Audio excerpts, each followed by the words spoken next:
Welcome to mass TV. Shri Bala Tripura Sundari సమేత శ్రీ రామలింగేశ్వర స్వామి దేవస్థానంలో బుధవారం సరస్వతి పూజలు నిర్వహిస్తున్నట్లు ఆలయ ఉత్సవ కమిటీ చైర్మన్ గ్రంథిబాబ్జీ, ఆలయ ఈవో వీర్రాజు చౌదరి పేర్కొన్నారు. శ్రీ బాలా త్రిపుర సుందరి సమేత శ్రీ రామలింగేశ్వర స్వామి దేవస్థానంలో బుధవారం దసరా నవరాత్రుల్లో భాగంగా మూలా నక్షత్రం పురస్కరించుకుని సామూహిక సరస్వతి పూజలు నిర్వహించడం జరుగుతుందని ఆలయ ఉత్సవ కమిటీ చైర్మన్ గ్రంథిబాబ్జీ, ఆలయ ఈవో వీర్రాజు చౌదరి పేర్కొన్నారు. మంగళవారం ఆలయంలో వారి విలేకరులతో మాట్లాడారు. సామూహిక సరస్వతి పూజలకు ఎలాంటి ఇబ్బందులు లేకుండా ఏర్పాట్లు చేసినట్లు తెలిపారు. ముఖ్యంగా విద్యార్థులకు సరస్వతీదేవి చిత్రపటంతో పాటు పూజా సామాగ్రి ఇవ్వడం జరుగుతుందని వారు పేర్కొన్నారు. ఈ కార్యక్రమంలో తెలుగుదేశం నాయకులు నేమాని సత్యనారాయణ, అప్పలకొండ రామచంద్రరాజు తదితరులు పాల్గొన్నారు.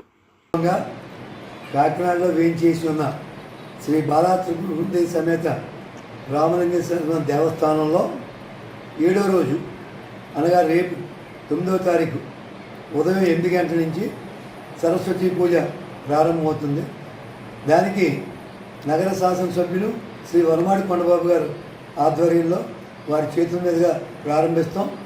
అన్ని రకాల ఏర్పాట్లు కూడా పిల్లలకు పుస్తకాలు, పెన్నులు, సరస్వతి విగ్రహం, పసుపు, కుంకుమ ఇవన్నీ కూడా ఏ విధమైనటువంటి లోటు లేకుండా అన్ని ఏర్పాట్లు చేయడం జరిగింది.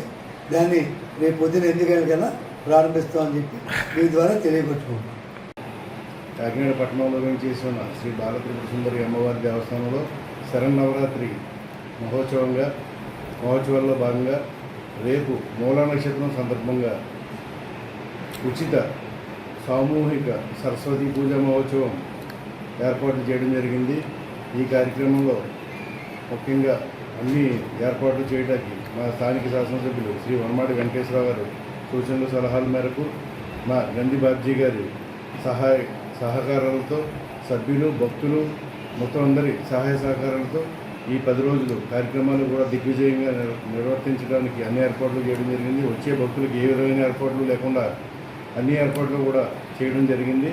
ప్రస్తుతం రేపు జరిగే ఈ అమ్మవారి సరస్వతి పూజ ఏర్పాట్లకు విశేషమైన స్పందన వస్తూ ఉంది. స్థానిక శాసనసభ్యులు వారి చేతుల మీదుగా ప్రారంభించి ఉదయం 8 గంటలకు అది ఇంచుమించుగా సుమారుగా 3 గంటల పాటు నిర్విరామంగా జరుగుతుంది. ఆ వచ్చే భక్తులకు, పిల్లలకు అందరికీ కూడా అన్ని ఏర్పాట్లు చేయడం జరిగింది. మా కమిటీ వారు, ప్రధాన అర్చకులు, మా సిబ్బంది కూడా భక్తులు, స్థానికంగా ఉన్న నాయకులు అందరూ కూడా అనేక ఏర్పాట్లలో నిమగ్నమై అన్ని ఏర్పాట్లు చేసి ఉన్నారు. కావున అందరూ రేపొద్దున ఈ సామూహిక సరస్వతి పూజా కార్యక్రమంలో పాల్గొని తరిస్తారని, అన్ని కోరికలు నెరవేర్చే అమ్మవారి ఒక కృపాకటాక్షాలు పొందుతారని కోరుచున్నాం. ఓం శ్రీ మాత్రే నమః.